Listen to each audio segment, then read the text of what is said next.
अहिल्यानगर बीड परळी या 261 kilometre railway प्रकल्पातील अहिल्यानगर बीड रेल्वेचा आज शुभारंभ होत आहे। या शुभारंभाला मंचावर उपस्थित या राज्याचे अत्यंत कष्टाळू आणि कर्तृत्ववान मुख्यमंत्री, ज्यांच्याशिवाय ही रेल्वे शक्य झाली नसते असं म्हटलं तर वावगं ठरणार नाही, आदरणीय देवेंद्रजी फडणवीस। मंचावर उपस्थित या जिल्ह्याचे पालकमंत्री, मी आधी त्याचा मान देत आहे अजितदादांना, आणि या राज्याचे उपमुख्यमंत्री, वित्तमंत्री, ज्यांच्या पुढाकाराने हे उद्घाटन आता प्रत्यक्षात उतरत आहे। मंचावर ज्यांनी मार्गदर्शन केलं,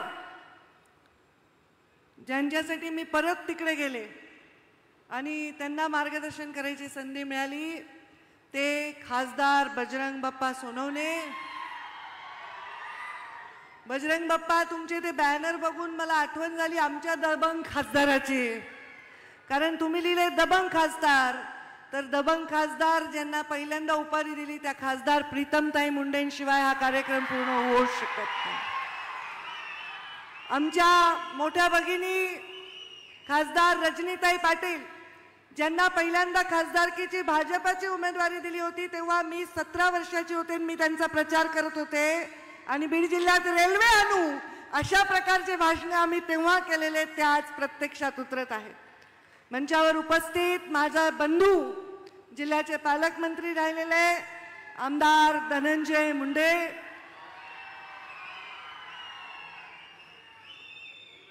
खरं तर धनंजय मुंडे यांनी पण मागणी केली देवेंद्रजींना, ते स्वतः मुख्यमंत्री महोदय त्यांच्या भाषणात सांगतील।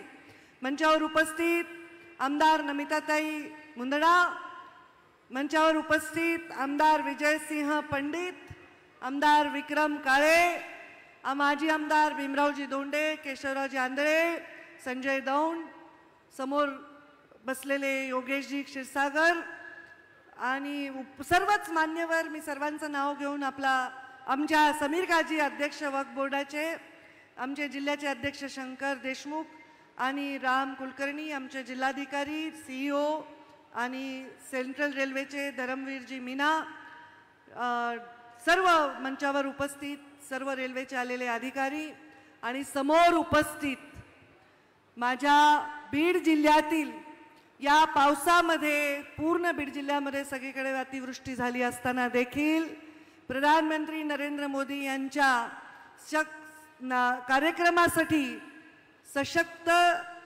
स्वस्थ नारी सशक्त परिवार या कार्यक्रमासाठी आणि आमच्या मुख्यमंत्र्यांच्या हस्ते या उद्घाटनासाठी, शुभारंभासाठी उपस्थित माझ्या बीड जिल्ह्याची बहादर जनता, दोन्हीकडून एकदा टाळ्या होऊ द्या।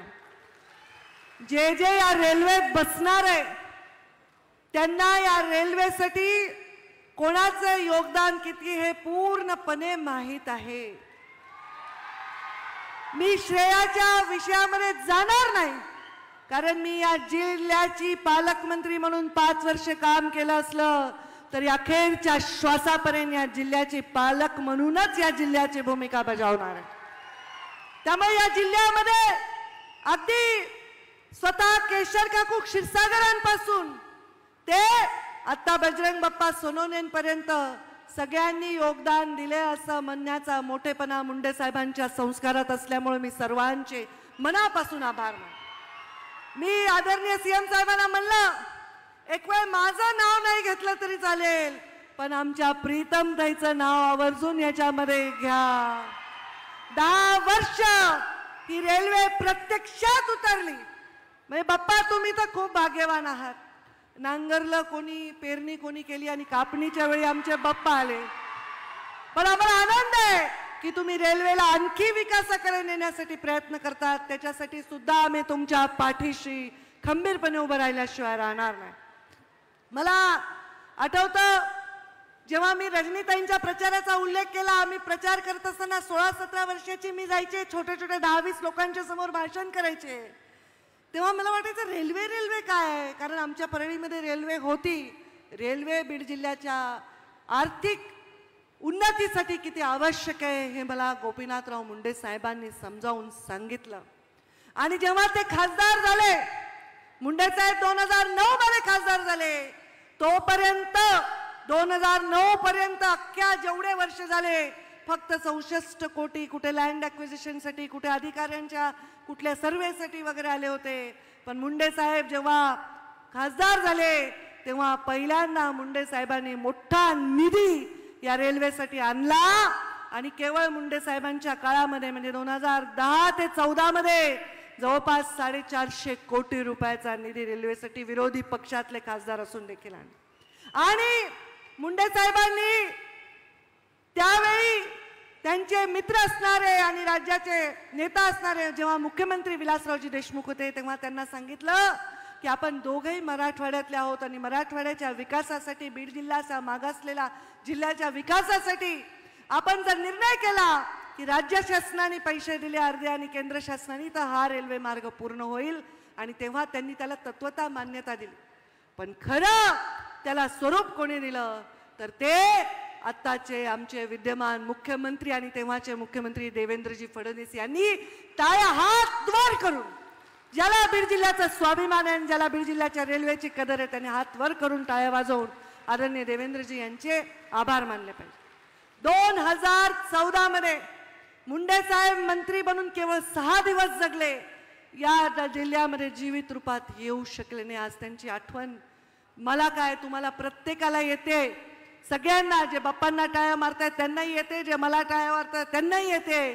कारण मुंडे साहेबांच्या नावाविषयी कोणाच्या मनात किंतु परंतु कधीच नाही. मुंडे साहेबांनी या रेल्वेच्या त्यांच्या जाण्यानंतर आमचे प्रधानमंत्री नरेंद्र मोदी, आज त्यांचा वाढदिवस आहे आणि त्या निमित्ताने हा कार्यक्रम होते, त्यांचेही मनापासून आभार टाळ्या वाजवून सगळ्यांनी व्यक्त केले पाहिजे. त्यांनी मुंडे साहेब 3 जून 2014 वारले. 2 जून 2015 त्यांनी मीटिंग घेऊन स्पेशल पर्पज व्हेकल जाहीर केली. यामुळे 50% राज्य शासन आणि 50% केंद्र शासनाने एका झटक्यात 2600 कोटी सुमारे मंजूर केले आणि आमच्या देवेंद्रजींनी तात्काळ 2015 मध्ये 292 कोटी रुपये एका झटक्यात रेल्वेसाठी दिले. त्यानंतर मधला एक वर्ष फक्त 29 कोटी आले. बाकी सतत म्हणजे त्यांनी ती तजवीज करून ठेवली. जसं एखादे आईवडील आपल्या मुलासाठी चांगला व्यापार उद्योग उभा करतात आणि मग मुलाला ते पुढे नेण्यासाठी सोपं होतं, तसं या सगळ्यांनी तजवीज करून ठेवली आणि म्हणून आता ही रेल्वे परिपूर्ण आपल्याला बघायला मिळते. आम्ही यांचा ट्रायल रन घेतला होता तेव्हा देवेंद्रजी फडणवीस तेव्हाही होते आणि तेव्हा प्रीतमताई खासदार उपस्थित होत्या, रावसाहेब दानवे तेव्हा रेल्वे मंत्री होते. आपल्या या रेल्वेच्यासाठी आम्ही सुरेश प्रभूंचे खास आभार मानण्यासाठी त्यांना 12 डिसेंबरला परळीला बोलवून त्यांचा सत्कार केला होता आणि त्यांनी सुद्धा त्यांच्या रेल्वे मंत्री पदाच्या काळात भरभरून मदत केली.